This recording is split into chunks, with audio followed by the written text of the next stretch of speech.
everyone, I'm Danielle Denise, and I will be sharing 10 do's and don'ts for being a registered behavior technician.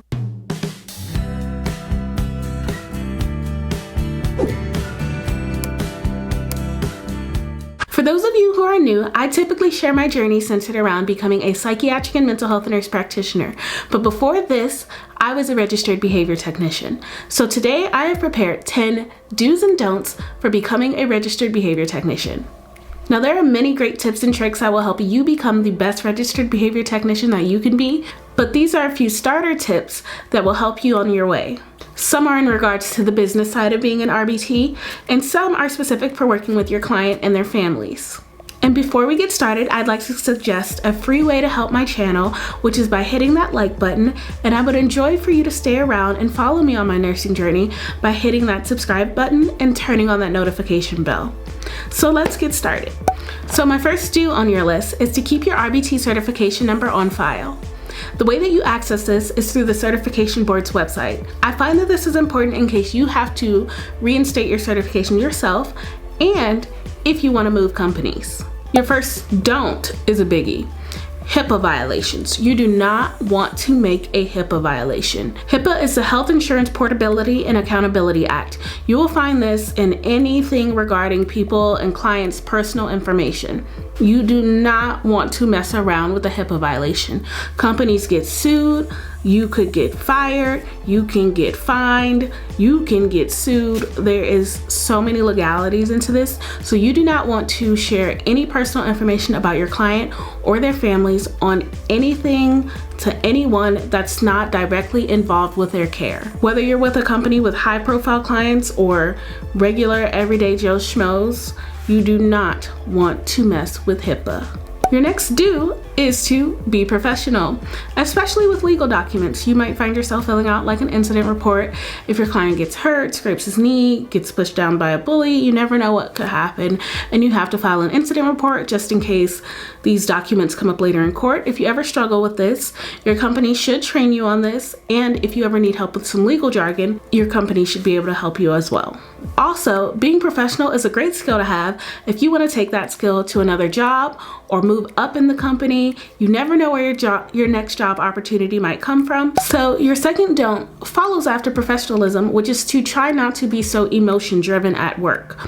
There will be times where you want to speak up and advocate for your your client. And it might be your client is being treated unfairly, your client has been bullied or something. There are just so many different cases where you feel like somebody needs to speak up, and you want to maintain professionalism at the place of work and try to bring up those concerns with your supervisor.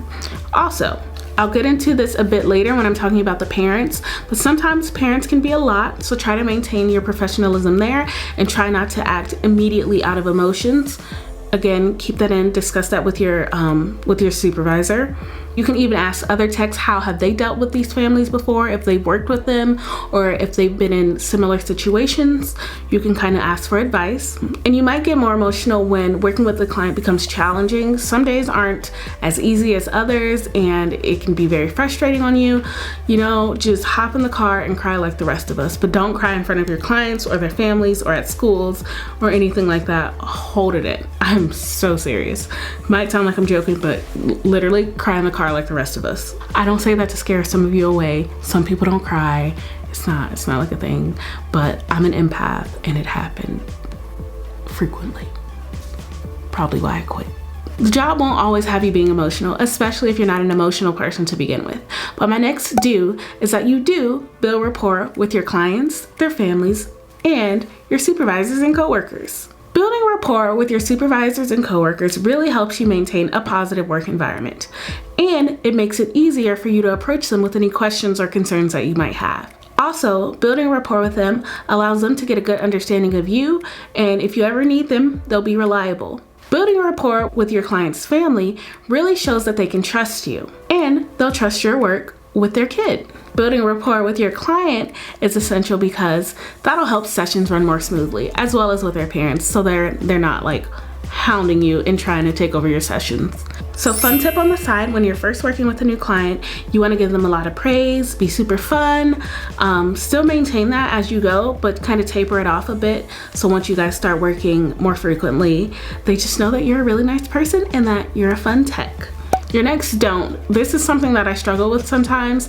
It's like when you're working with your client and you have too good of rapport that sometimes things can become a little lax. And there are certain times when your client will be engaging in behaviors where you just can't break a straight face. So this is your third don't. Don't break that straight face. Now, when they're engaging in behaviors that you have to refrain yourself from showing emotions to, whether it's in doing something really funny, something outrageously silly, or whether they're saying something very rude to you, you can't break that straight face. What my company called it at the time was attention extinction. I think there are a few other names for that depending on what company you're at, but something that can help.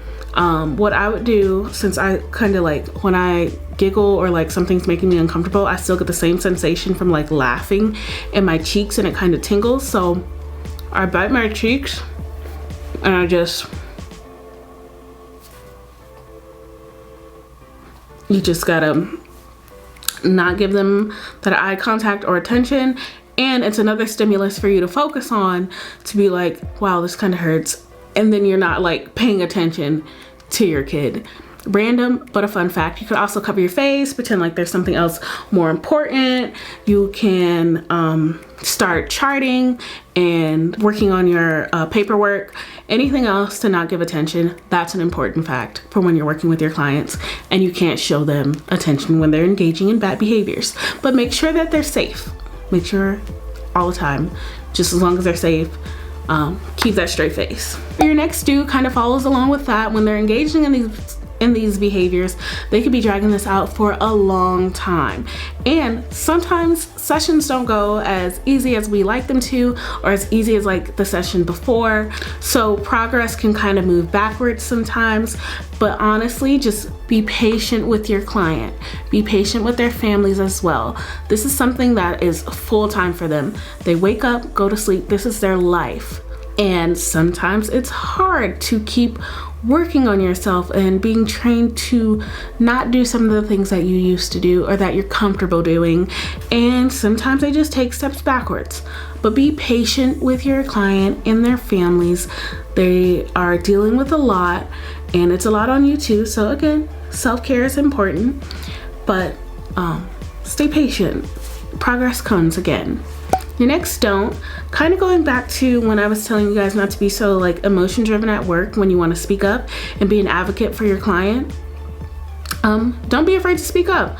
Hit your supervisors and let them know, hey, this is what's going on. Usually if you're new, they already know like similar things that have happened with that client, and like if there are similar people involved that you feel like you're speaking up against, they will give you like the whole rundown about how to work with them and like just the background to those situations.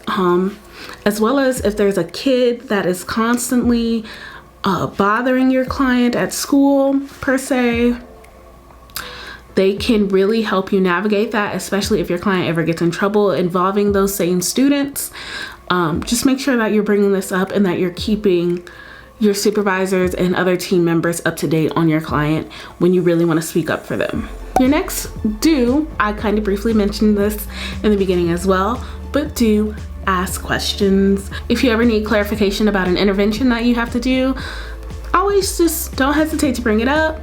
If you see that your client is engaging in a different behavior and you see something new, make sure you're communicating that as well. Don't be afraid to reach out, speak up, stop by your office. So many options. Communication is key so that you know that you're not alone in this job. Wow, I can't believe we're already here already. Your last don't is to don't give up on yourself. Do not give up. It's gonna get hard, especially in the beginning.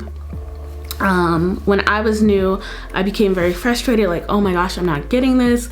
Oh my gosh, these kids don't like me. Oh my gosh, like, what am I doing? What did I get myself into? I should quit now. I couldn't because I signed a contract. That's why I tell you guys don't sign contracts. but then again, it also helped me stay and stick with something. So don't give up on yourself. I promise it gets better. You will find kids that like you. There are kids that will like you. You might be the most likable tech on the planet. You just got to build that rapport. So don't give up on yourself. Keep trying. It's new to you. You might have learned about it in your RBT course or in training, but it's still brand new. Give yourself some time. Be patient with yourself. Like I said, be patient with your clients, families, and yourself. That's important. Be gentle. But also, with not giving up, do quit when you're ready. I guess that is another do. So do quit when you're ready. If this isn't something that you know that you want to go into long term, know that the option is there. When you're ready to hang up your RBT role, just put it on the shelf. Let that be something that you did.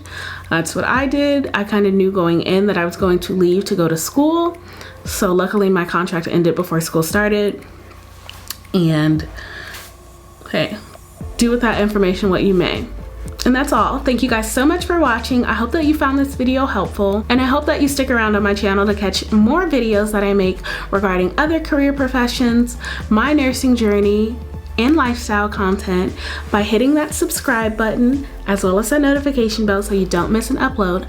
And don't forget that free way to help out my channel, which is by hitting that thumbs up button so that YouTube knows that this is a resourceful video. And that's all that I have to say. So I will see you all in my next upload. Bye!